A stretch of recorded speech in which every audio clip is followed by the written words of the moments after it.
আসসালামু আলাইকুম রহমতুল্লাহি বারাকাতুহু। সম্মানিত শিক্ষার্থীরা, আশা করি সকলেই ভালো আছেন। ইসলামী অর্থনীতির সহজ পাঠ দর্সের দ্বিতীয় এপিসোডে আপনাদের সবাইকে শুভেচ্ছা জানিয়ে ক্লাস শুরু করছি।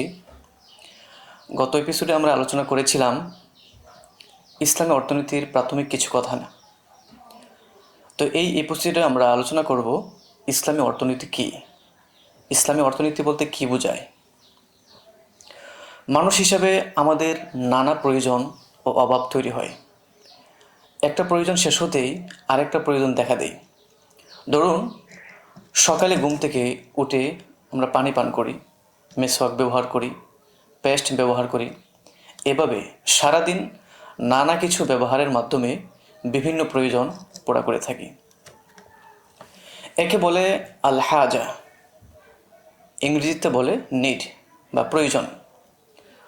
প্রয়োজন পূরণে আমরা পৃথিবীর বুকে ছড়িয়ে থাকা সম্পদের আশ্রয় নিয়ে থাকি। কিছু সম্পদ সহজেই প্রাকৃতিকভাবে পেয়ে যায়, যেমন আলো, বাতাস ইত্যাদি। এর বাইরে অধিকাংশ সম্পদেই আমাদেরকে উপার্জন করতে হয়। উপার্জন শেষে লব্ধ সম্পদ দিয়ে প্রয়োজন পুরা করা হয়। মাস শেষে একজন চাকরিজীবী যে বেতন পেয়ে থাকেন, সেটি দিয়ে তিনি তার পুরো মাসের প্রয়োজন পূরণ করার চেষ্টা করেন। মূলত এই প্রয়োজন ও সম্পদের আয় দিয়ে সেই প্রয়োজন পূরণ বা ব্যয়ের নামেই হল অর্থনীতি। সংক্ষেপে একে আয় ব্যয়ভিত্তিক কর্ম বলা যেতে পারে। এখন প্রশ্ন হলো, এখানে নীতির কী প্রয়োজন? হ্যাঁ, যে কোনো শাস্ত্রই রচিত হয় বিশেষ কিছু উদ্দেশ্য ও প্রয়োজনকে সামনে রেখে।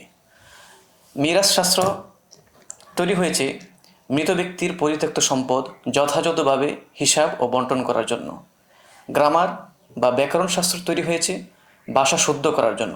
তেমনিভাবে অর্থনীতি বা অর্থশাস্ত্র যে জন্য তৈরি হলো, আমরা পয়েন্ট আকারে বলতে পারি: এক, নানামুখী প্রয়োজন থেকে তুলনামূলক অধিক প্রয়োজনকে নির্বাচন করা। অর্থাৎ মানুষের অভাব অসীম কিন্তু সম্পদ সীমিত, তাই ব্যক্তি বা রাষ্ট্র সবাইকে সিদ্ধান্ত নিতে হয় সীমিত সম্পদ দিয়ে কোন চাহিদাটি আগে পূরণ করা সবচেয়ে বেশি জরুরি। দুই, সম্পদ আয়ের নানা ব্যবস্থা থেকে সঠিক উপযোগী ব্যবস্থাটি বেছে নেওয়া।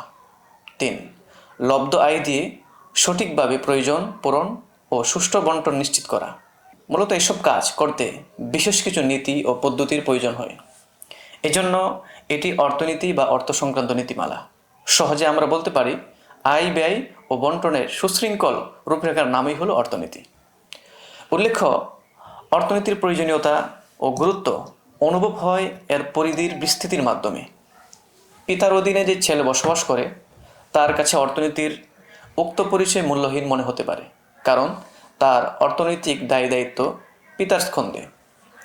কিন্তু সেই পিতার ক্ষেত্রে অর্থনীতির গুরুত্ব ঠিকই উপলব্ধ হবে।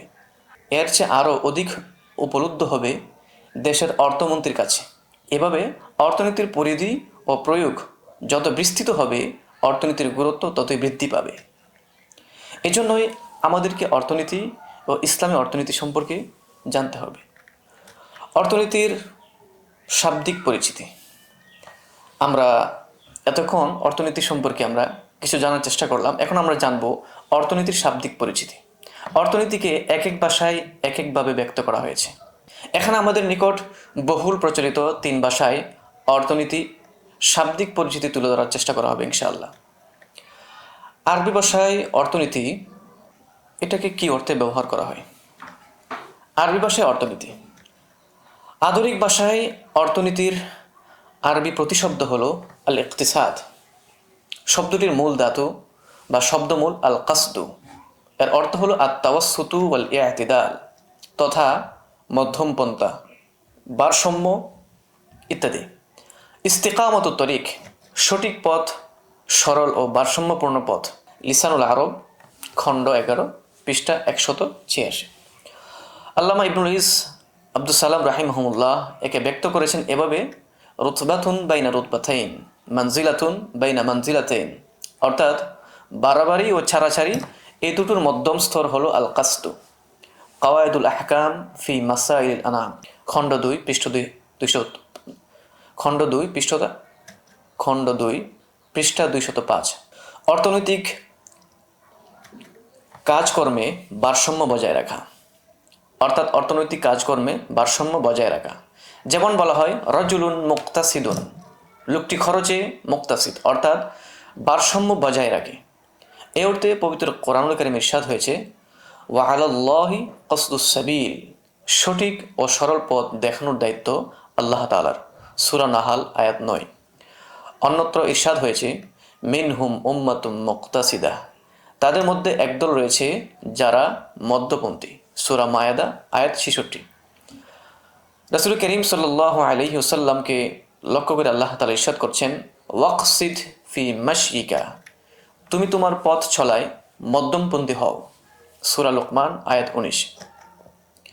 রাসূল করিম সাল্লাল্লাহু আলাইহি ওয়াসাল্লাম থেকে বর্ণিত সামর ইবনে জুনদুব রাদিয়াল্লাহু থেকে তিনি বলেন কুনতু উসাল্লি মা'আন নবী সাল্লাল্লাহু আলাইহি ওয়াসাল্লাম ফাকানাত সালাতুহু কাসদান ওয়া খুতবাতুহু কাসদান, আমি রাসূলুল্লাহ সাল্লাল্লাহু আলাইহি ওয়াসাল্লামের সাথে নামাজ আদায় করেছি, তার নামাজ ছিল মধ্যম পন্থায়, অতি দীর্ঘও নয় অতি সংক্ষিপ্তও নয়, খুতবাও ছিল মধ্যম পন্থায়। সুনান তিরমিজি হাদিস 5075। মোট কথা, আবিধানিক দৃষ্টিতে ইকতিসাদ শব্দের অর্থ মধ্যম পন্থা। একটি বিষয় লক্ষ্য করুন, আরবি ভাষা অর্থ ও মর্মে কথাই না শ্রেষ্ঠ। ইকতিসাদ শব্দ মূলেই এ কথা নিহিত যে প্রকৃত অর্থনীতি যেটাই বা বিভিন্ন প্রান্তিকতা, প্রকৃত অর্থনীতি সেটাই যা বিভিন্ন প্রান্তিকতা থেকে মুক্ত হবে, ভারসাম্যপূর্ণ হবে। বলার অপেক্ষা রাখে না এমন বৈশিষ্ট্যপূর্ণ অর্থনীতি একটাই, তা হলো ইসলামী অর্থনীতি। এজন্য ইসলামী অর্থনীতিকে আরবি ভাষায় ইকতিসাদ বলা হয়। অবশ্য অন্যগুলোর সাথে পার্থক্য করার জন্য অনেকে শেষে আল ইকতিসাদের সাথে আল ইসলামী শব্দ যুক্ত করেন, আল ইকতিসাদুল ইসলামী বলেন। অর্থনীতি বোঝানোর জন্য আরবি একটি প্রাচীন শব্দ হলো আল মাআশ, অর্থাৎ যেসব জিনিস দ্বারা জীবন ধারণ করা হয়, যা বেঁচে থাকার উপকরণ, তাকে আল মাআশ বলা হয়। এখান থেকে উর্দুতে মাঈশাত এই অর্থে ব্যবহার করা হয়। এছাড়া অর্থনীতি বোঝানোর জন্য আল কাসবু ওয়াল আমওয়াল শব্দগুলো ব্যবহার হয়। 2. বাংলা ভাষায় অর্থনীতি। বাংলা ভাষায় অর্থ মানে ধন, টাকা কড়ি, বিত্ত, সম্পত্তি ইত্যাদি। আর অর্থনীতি হলো ধনবিজ্ঞান। সহজে এভাবে বলা যায় অর্থনীতি হলো অর্থের নীতি বা অর্থ সংক্রান্ত নীতিমালা। 3. ইংরেজি ভাষায় অর্থনীতি। অর্থনীতির ইংরেজি প্রতিশব্দ হলো ইকোনমিক্স। শব্দটির মূল হলো গ্রিক শব্দ ওইকোনোমিয়া। শব্দটির দুটি অংশ। প্রথম অংশ ওইকস, এর অর্থ হলো এ হাউস, গৃহ। দ্বিতীয় অংশ নেমেইন, এর অর্থ এ ল, বিধি বা ব্যবস্থাপনা। এক কথায় ওইকোনোমিয়া দ্বারা হাউসহোল্ড ম্যানেজমেন্ট বা গার্হস্থ্য ব্যবস্থাপনা বোঝাতো। শব্দটি প্রথম গ্রিক সভ্যতায় ব্যবহৃত হয়েছে।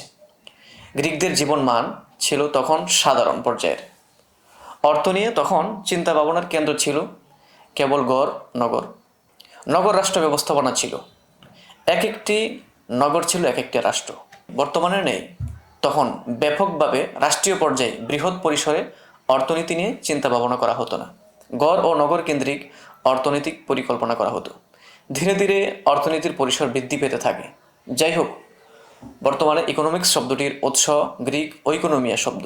প্রথম দিকে যার ব্যবহার পরিধি ছিল বেশ ছোট, তবে এখন অনেক বিস্তৃত।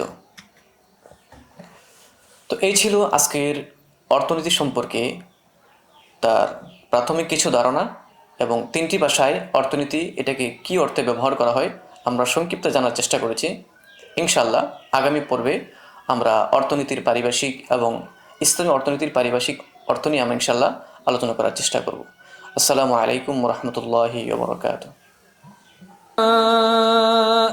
ومن يؤت الحكمة فقد أوتي خيرا كثيرا وما يذكر إلا أولو